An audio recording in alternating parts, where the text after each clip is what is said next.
Ахаң аманаты. Сөзі жоғалған жұрттың өзі де жоғалады.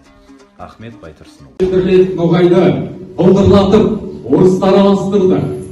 Бір күн жерде мені мүлде жоқ қылыс келгендер де болды. Өліде үшбақ болғыр, абайға өкпем жоқ.